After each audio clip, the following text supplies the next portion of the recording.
안녕하세요. ご紹介いただきました 네, 방금 야마자키 소개받은 야마자키 마야라고 합니다. 오늘 도쿄에서 날아왔습니다. 간단하게 자기소개를 드리도록 할 텐데요. 저는 일본의 개호보험이 2000년부터 출범을 했습니다. 그 이전부터 1994년으로 거슬러 올라가서요. 일본의 개호보험 제도와 관련된 일을 해왔습니다. 오늘은 이렇게 일본의 개호보험, 이제 23년이 지난 지금 상황에서 그 경과에 대해서 말씀드리도록 하겠습니다. 저의 말씀은 이제 초고령화 사회를 돌입할 그 한국에 있어서 하나의 좋은 공부가 되었으면 하는 바람입니다. 지금 보시는 사진은요, 왼쪽 사진을 한번 보시겠습니까? 지금 116살, 세계 최장의 장수를 누리고 계시는 일본의 할머니입니다.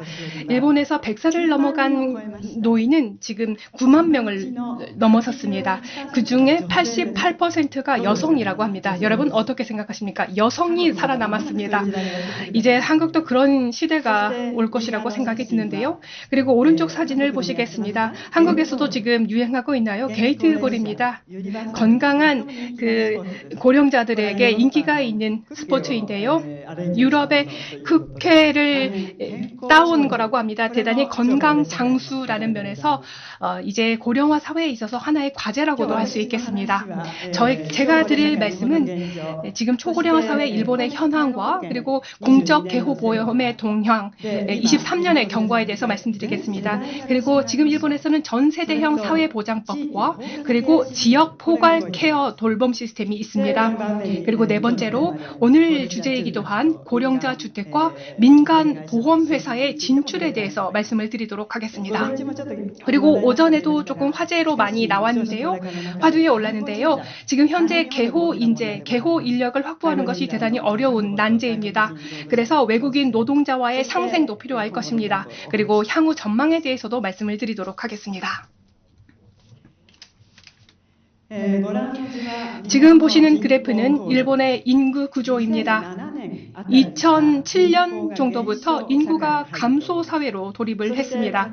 그리고 한편으로는 65세 그리고 75세 이상의 고령자가 급증하고 있다라는 현상이 있습니다. 그런 그림을 잘 나타내고 있다라고 생각합니다. 이 인구 구조의 변화 속에서 가장 힘든 문제가 바로 2025년부터 2040년까지 고령자가 3,500만 명 그리고 3,900만 명 이렇게 크게 변화는 없습니다. 그런데 문제는 생산 가능 연령, 즉 생산 연령 인구가 16.6%까지 줄어든다라는 것입니다. 이게 대단히 큰 과제라고 할 수 있겠습니다. 이게 아마도 가까운 미래에 한국도 마찬가지 문제가 발생하리라 생각됩니다. 그리고 이 두 가지의 그래프를 조합해서 보시면 대조 비교하시면 좋을 텐데요. 오른쪽은 85세 이상의 인구가 급증한다라는 것입니다. 방금 후기 고령자에 대한 말씀이 나왔습니다. 그리고 왼쪽은 75세 이상의 인구 완만한 증가에 비해서 85세 이상이 급증한다는 것입니다. 이게 바로 초고령화 사회의 모습이 아닐까 싶습니다. 왼쪽 그림은요, 85세 이상의 고령자가 개호보험의 인정을 받는, 즉 등급 판정률이 60.6%에 달한다는 것입니다. 아래쪽에 적혀져 있는데요. 65세라고 한다면 개호보험의 인정이 18%, 약 20% 이하입니다만 초고령화가 될수록 계속해서 개호가 필요한 상태가 된다는 것입니다. 오른쪽 그래프를 보시겠습니다.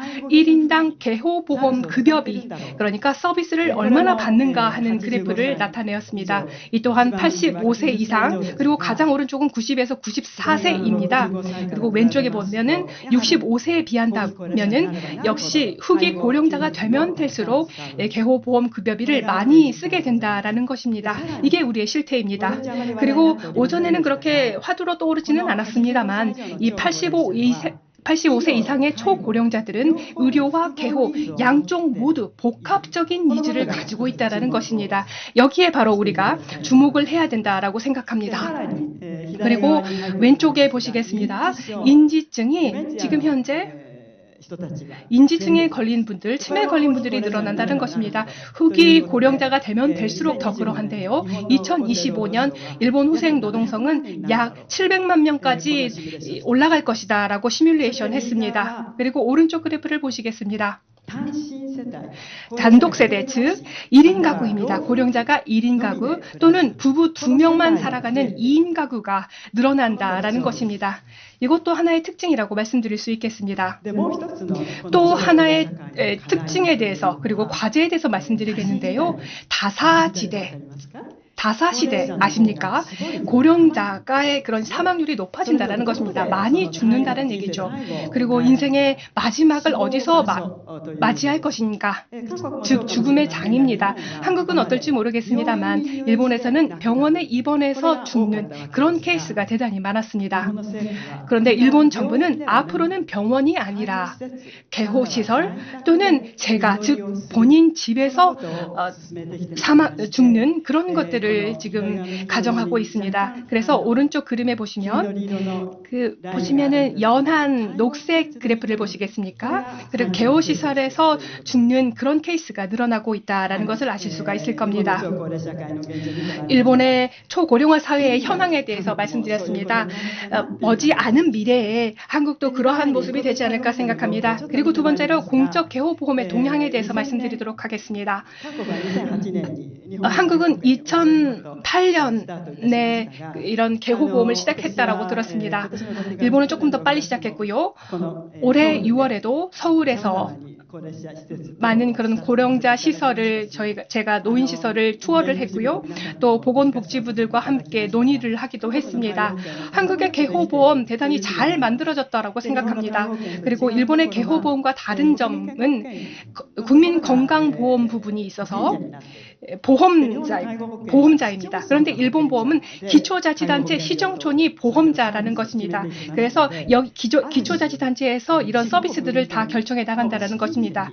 그리고 그래서 처음에는 지방의 그런 사금석이라는 그런 미명화에서 시작되었습니다. 그래서 65세 이상의 피보험자 수인데요. 250만 명이었습니다. 그 당시에. 그런데 지금 현재 2022년에 3,500만 명을 넘어선 상태입니다. 오전에도 한국에서 보니까 2천만 명 정도 초고령화 사회라고 말씀하셨는데 일본은 이미 3,500만 명 이상이 초고령자라는 것입니다. 그때 당시 인정자가 2000년 4월 현재 218만 명이었는데요. 2022년 3월 말에 690만 명을 접어들었습니다. 이게 지금 보시는 게 요개호도, 요양등급입니다. 5단계로 개호도를 정하고 있는데요. 그 개호도를 봤을 때 그 요개호도별로 인정자 수 추이가 등급자가 어느 정도 추이하고 있는지를 나타내 보았습니다. 그리고 그 중에서 실제로 서비스를 받는 700만 명 요개호자가 있는데요. 그 중에서 실제로 서비스를 받는 것은 600만 명 정도입니다. 그래서 2000년에 발족되었고 그 당시에는 180만 명 정도 되는데 이만큼이나 급증을 했다라는 것입니다. 문제는 급여비입니다. 개호 서비스와 관련된 그런 급여비 문제라고 할 수 있겠습니다. 처음에 발족되었을 때는 3조 엔 규모였습니다. 일본 엔으로요. 그런데 재작년 같은 경우에는 10조 엔을 돌파해서 올해는 13조 엔까지 올라갈 것이라는 전망이 있습니다. 시장은 계속해서 확대되고 있다는 것이죠. 그런데 일본 경제가 최근 들어서 그렇게 경제 성장세가 두드러지지는 않습니다. 지금 재원 구조를 보면은 고령자분들이 지불하는 그런 보험료가 있습니다. 그 출범 당시에는 2,800엔이었습니다. 2,900엔이었네요. 그런데 올해 같은 경우에는 2024년입니다만 6,220엔까지 올라갔습니다. 이게 85세 이상이 이만큼의 돈을 지불하고 있다는 것입니다. 납부하고 있다는 것입니다. 최소연금으로 살아가는 사람도 있습니다. 그런데 그 중에서 6,000엔이나 되는 그런 보험료를 내기에는 부담이 좀 크다라는 생각이 듭니다.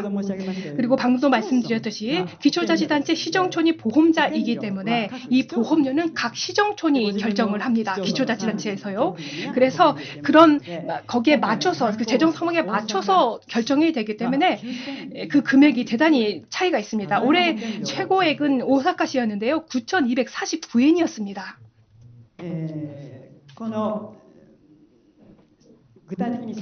구체적으로 서비스 어떻게 사용되고 있는지를 살펴보도록 하겠습니다. 재원의 구성에 대해서 보겠는데요. 이 지금 재택, 그러니까 재가 서비스입니다. 재가 서비스가 가장 많고요. 그리고 시설 서비스가 33.6% 차지하고 있습니다. 그리고 그러니까 33.4%가 시설에서, 그리고 재가는 44%입니다. 그리고 많은 서비스들이 존재합니다. 아무래도 한국보다 더 많은 서비스들이 존재할 것으로 사료가 되는데요. 방문 케어라든지 간호라든지 통소라든지 또는 재활이라든지 또는 쇼트 스테이, 단기 스테이라든지 이런 데이케어하고 또 더불어서 24시간 그 순회형 서비스도 있습니다. 그리고 다기능형 통소도 있고요. 그리고 직접 머물면서 숙박하면서 대응해주는 서비스도 있습니다. 그리고 시설 서비스가 있는데요. 시설로는 4개의 그런 시설들이 존재합니다. 어떤 서비스들이 증가하고 있는가 보도록 하겠습니다. 위에서부터 보시면은 특별 개호복지시설 같은 것도 있고요. 이런 서비스들이 가장 많고요. 가장 많습니다. 그리고 오늘은 보험업계 여러분들이 많이 모여주셨으니까요. 일본과 관련된, 일본에 관심이 많으신 분도 계실 것 같습니다. 일본 전체의 보험자별 개호 서비스의 이용자 수 전망에 대해서 정리를 해봤습니다. 이게 2024년까지 내다봤을 때 일본 전국적으로 개호 서비스가 수요가 존재할 것이다라는 그런 그림입니다. 2040년까지 개호 서비스의 이용자 수를 추계하면요, 정점을 지나서 약간 감소로 돌아섭니다. 도쿄를 포함해서 도시 지역은 계속해서 수요가 좀 늘어날 것입니다. 그래서 일본에서도 비즈니스 찬스는 존재합니다. 그리고 또 하나 봐주셨으면 하는 게 재택은 어떤지, 재가 서비스는 어떤지에 대해서입니다. 그리고 한국에서도 재가 서비스가 앞으로 더욱 발전될 것이다라는 생각이 들었습니다. 오전 중에 발표를 듣고요. 그런데 일본의 그런 의사의 방문 진료라든지 간호사의 방문 그런 케어라든지 여러 가지 케어 서비스가 있습니다만, 병원에 입원하는 환자들에 비하면 재택 환자 수는 2040년까지 계속해서 증가할 것으로 전망되고 있습니다. 그래서 지금 파란색 붓을 보시면요, 2040년 이후에 계속해서 늘어날 것이다라는 것을 보여줍니다. 일본의 하나의 과제는 이 재가 서비스하고 이 재가 서비스를 어떻게 가속화해 나갈 것인가 하는 점입니다. 개호보험은 2000년에 스타트해서 이제 20년이 지났습니다. 그간에 8번에 걸쳐서 법률을 개정을 했습니다. 그래서 개호 마지막으로 보시면은 그 개호와 관련된 그런 수가까지 모두 개정을 해서요, 많은 부분에 있어서 개정이 이루어졌습니다. 지금 보시는 게 일본 이런 개호 수가 개정까지 포함해서 그 변화상에 대해서 말씀을 드렸습니다. 한국과 비슷한 점도 있고 일본 독특한 점도 있습니다. 세 번째로요, 고령자 케어도 중요합니다. 물론 고령자를 돌보는 것도 중요하지만 출생률이 굉장히 낮습니다. 그래서 작년에 전 세대형 사회보장법이라는 법률이 통과를 했습니다. 일본에서요.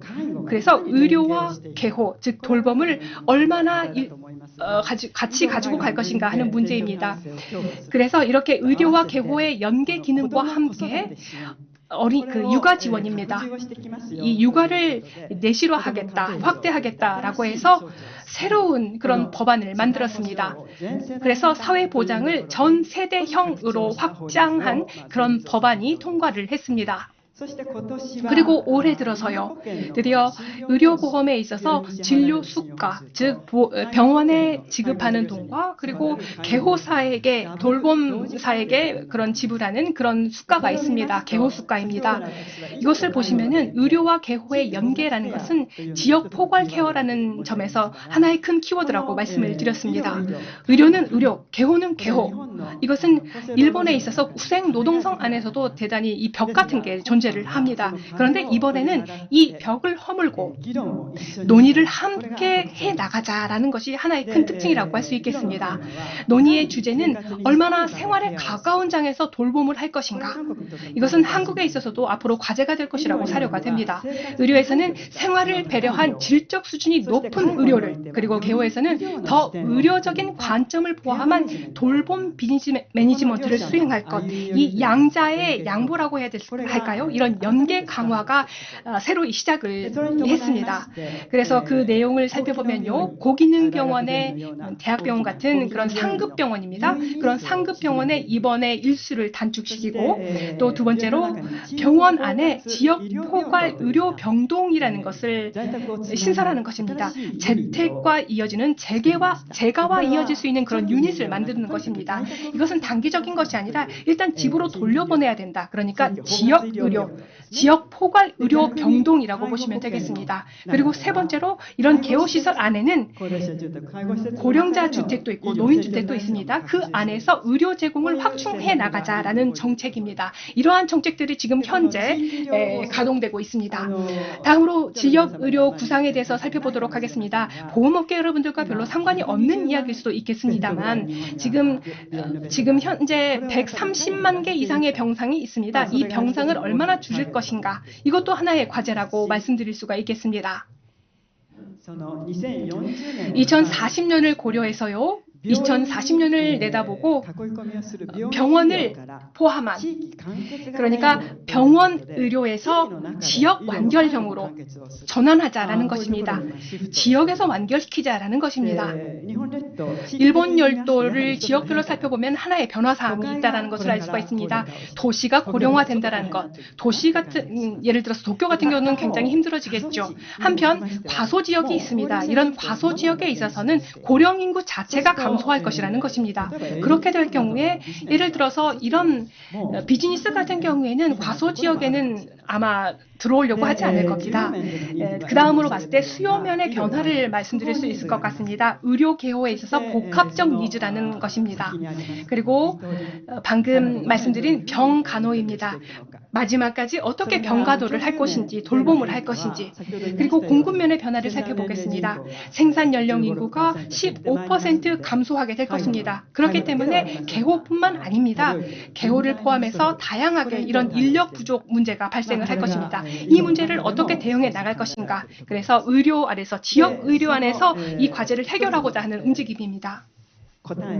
그 중에서 바로 하나의 답이 될 수 있는 것이 바로 디지털 전환, 디지털 트랜스포메이션일 텐데요. 한국에 비해서 일본은 이런 디지털 전환이 조금 늦어지고 있다는 생각이 듭니다. 그래서 의료, 간호, 개호, 이러한 면에 있어서 디지털 전환이 필요할 것 같습니다.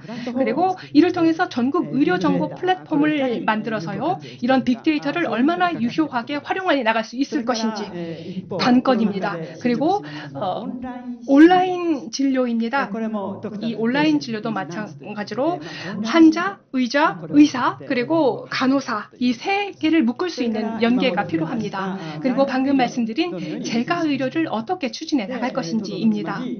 결국 병원 병상을 줄여나간다라는 이 최후의 목적을 어떻게 해결해 나갈 것인가. 그리고 세 번째 키워드는 지역 포괄 케어 시스템입니다. 지금 보시는 것도 지금 한국의 보건복지부에서도 지금 지역 포괄 케어와 관련된 그런 다양한 시책을 수립하셨다고 들었습니다. 주택, 시설 또는 진료소, 다양한 복지시설이 존재합니다. 그리고 방문 의료 영역을 함께 연계해서 묶어서 연계를 강화해 나가는 것. 지금 이러한 정책이 일본에서 대단히 많이 발전을 하고 있습니다. 그리고 네 번째로 말씀드리고 싶은 것은 오늘의 테마이기도 합니다. 고령자 주택과 민간 보험회사의 진출에 대해서 말씀드리도록 하겠습니다. 일본의 고령자와 주택 현황에 대해서 말씀을 드릴 텐데요. 제가 한번 정리해 봤습니다. 하나의 과제는 일본은 자가율, 즉 홈오운십이 굉장히 낮습니다. 레이트가 낮습니다. 특히 그 중에서도 고령 가구의 자가율이 감소했다라는 것을 하나의 특징으로 들 수 있겠습니다. 방금 말씀드렸듯이 단독세대, 즉 1인 가구, 고령자 1인 가구가 증가하고 있다는 점. 3분의 1 정도는 앞으로는 지금은 30%인데 앞으로는 50% 이상이 될 것으로 보입니다. 그리고 고령자의 노인 인구의 90% 이상이 재택이라는 것입니다. 일본의 그 제1호 피보험자 3,589만 명이 있는데요. 그중 97%가 재택인 상태입니다. 그리고 개호 인정을 받은 판정을 받은 요개호 고령자도 약 80%가 재택입니다. 그렇기 때문에 이 주택을 포함한 그런 정책은 사회 보장 안에서도 큰 테마로 자리 잡고 있습니다. 후생 노동성뿐만 아니라 지역사회를 만들거나 또는 국도를 만들거나 하는 이런 국토교통성이라는 부처가 있습니다. 이러한 후생노동성과 국토교통성 이 두 개 성에서 부처에서 관장을 해서 지금 현재 주택 확보를 위한 정책을 펼쳐나가고 있습니다. 고령자 주택의 유형을 정리해 보았습니다. 왼쪽에 보시는 것이 공적시설입니다. 공적시설이라는 것은 개호보험 을 하고 있는 그런 시설입니다. 방금 말씀드린 특별 양호 노인홈이라든지 개인 노인 보건시설이라든지 또는 개호 요양형 병원이라든지 하는 곳입니다. 그리고 인지층 고령자 그룹홈이라는 곳이 있는데 1만 곳이 넘어섰습니다. 그 이외에 이른바 복지시설이라고 해서 저소득층을 위한 그런 양호 노인홈 같은 게 존재를 합니다. 그리고 오른쪽에 보시겠습니다. 민간 주도 시설입니다. 유료 노인홈이 있고요. 이 또한 개호 지원형 그런 유료 노인홈이 있고 그리고 주택형 유료 노인홈이 있습니다. 그리고 주택이기 때문에 임대가 될 수도 있고 또는 매입이 될 수도 있겠습니다. 그래서 이거를 외부에서 그 케어 그러니까 돌봄을 지원하는 것입니다. 그런 주택형 유료 노인홈이 있습니다. 그리고 개호와 상관없이요. 아래쪽에 보시면 일반적인 그런 고령자를 대상으로 한 주택이 있습니다. 시니어 분양 맨션이고요. 그리고 국토교통성에서 지금 시작한 서비스 지원형 고령자 주택이 있습니다. 아파트라든지 이런 형태를 띠고 있습니다. 이런 몇 가지 고령자 주택 시설들이 있습니다. 아무래도 가장 증가가 큰 것이 이 주택형 유료 노인홈입니다. 그리고 두 번째로 개호 지원형 유료 노인홈입니다. 국토교통성에서 지금 법률을 만들었는데요. 서비스 지원형 고령자 주택입니다. 등록 상황을 보니까 지금 10몇 년 정도 지났는데요. 그 상승률이 대단히 강력합니다. 28만 명 부대 서비스 지원형 이런 고령자 주택이 늘어났다라는 말씀을 드리고 싶습니다. 이게 보조금이 국가에서 나옵니다. 그래서 민간 사업자들도 대단히 이 서비스 지원형 고령자 주택을 많이 만들고 있는 상황입니다. 그리고 개호시설 및 거주형 서비스 호실수의 추이를 정리를 해봤습니다. 지금 2014년부터 10년 정도 추이를 그려봤는데요. 최근에 급증하고 있다는 것을 알 수가 있는데 그 중에서도 유료 노인홈이 대단히 많이 급증하고 있습니다. 그렇기 때문에 민간 사업자들이 이 유료 노인홈의 급증과 함께 시장에서 앞으로도 계속 확대되는 부분이 아닐까 생각합니다. 정리해 보도록 하겠습니다. 고령자 주택 시장의 트렌드입니다. 3,500만 명 규모의 시장이 있다는 것, 그리고 현재 증가 트렌드에 있다는 것. 하나의 어떤 시뮬레이션에 따르면 14조 엔에서 15조 엔 정도 규모가 있다라는 시뮬레이션도 존재합니다. 조금 특징적인 점을 말씀드리면 2030년까지 고령자 인구 대비 고령자향 이런 주택의 공급 비율을 4%로 끌어올린다라는 것이 일본 국토교통성의 목표입니다. 그래서 고령자 인구를 고령자 주택 공급 비율을 4%요. 그래서 서비스형 이런 고령자 주택의 주택에 보조금을 내겠다라는 발표를 했습니다. 그리고 두 번째로 주택형 유료 노인홈과 이 서비스형 고령자 주택이 증가 추세에 있다라는 것입니다. 그렇기 때문에 고령자 노인분들이 이 부분에 있어서 니즈가 존재하지 않을까 생각합니다. 개호형 유료홈이라는 것이 많기 때문에 앞으로 그런 진화할, 발전할 여지가 많을 것 같습니다만 주택 그 자체를 생각했을 때 서비스를 외부에서 공급하는 물론 비용 부담 문제도 있겠습니다만 이런 서비스들이 증가 추세에 있습니다. 그리고 개호형이라든지 그룹홈이라는 것은 그 소재하는 지자체, 이게 보험자이기 때문에 개호보험의 보험자이기 때문에 그런 총량 규제하고 유닛이라든지 또는 정원수라든지 일정한 규제 요건이 존재한다라는 점을 말씀드릴 수 있겠습니다. 그리고 또 하나, 지금 일본 시장은 그렇습니다만 고령자 주택 그리고 고령자 시설의 케어의 트렌드는 어떨까 생각해 보도록 하겠습니다. 이 케어라는 면도, 돌봄이라는 면도 상당히 중요한데요. 방금 말씀드린 디지털 전환에 대해서 말씀을 드렸습니다. 역시 AI를 활용하거나 또는 IoT를 활용해서 이런 케어, 돌봄의 질적 향상과 효율화를 도모하는 것. 일본 정부는 생산성을 향상시킨다라는 발표를 했습니다. 그래서 한편으로는 이런 개호 인력이 부족하기 때문에 그 부분에 있어서도 대응책이 될 수 있을 것 같습니다. 예를 들어 보겠습니다. 건강관리에 있어서 AI를 활용한 그런 24시간 체제 건강관리 시스템이라든지 또는 생활지원 보조라든지 여러 가지 IoT가 존재하죠. 그리고 한국에도 있을 것 같은데요. 스마트홈이라는 것이 있습니다. IoT 그런 디바이스를 이용해서요. 예를 들어서 그런 뭔가 신체에 장애가 있더라도 뭔가 버튼을 누르지 않더라도 IoT의 디바이스를 이용해서 조명이라든지 공조시설이라든지 이런 보안 시스템이 자동으로 제어된다라는 것입니다. 그리고 네 번째로 안전 감시입니다. 예를 들어서 넘어짐 등을 방지하는 겁니다. 사고 예방으로 이어질 수 있습니다. 그뿐만 아니라 제가 중요하다고 생각하는 것이 바로 이 디지털화 그리고 디지털 트랜스포메이션을 통해서 입주하신 그런 고령자들의 삶의 질을 높이는 것이 중요하다고 생각합니다. 그리고 또 하나 중요한 것이 시설에 갇혀서 지내는 것이 아니라 커뮤니티로서 고령자 주택이나 또는 그 시설 안에서 커뮤니티에 참여하는 것입니다. 이러한 것들도 대단히 앞으로 중요하지 않을까 생각이 듭니다. 그런 의미에서 이런 고령자 주택은 앞으로도 대단히 수요가 높아질 것으로 사료가 됩니다. 지금 보시는 슬라이드는요, 주간지입니다. 고령자 주택신문이라는 잡지인데요. 3만 부 이상 발행하는 대단히 규모감 있는 굉장히 의욕적인 신문입니다. 보시면은 고령자 주택에 있어서 그런 상위 랭킹 10위까지 선정을 했더라고요. 보니까 1위가 손포케어라는 이름이 오늘도 몇 번이고 나왔죠. 저도 그 소리를 듣고 되게 귀 기울여서 들었는데요. 1위가 바로 손포케어입니다. 굉장히 비약적으로 발전을 했습니다. 472개 동을 만들어서 약 29,777명을 케어하고 있다는 겁니다. 독주하고 있다라고 해도 과언이 아니겠습니다.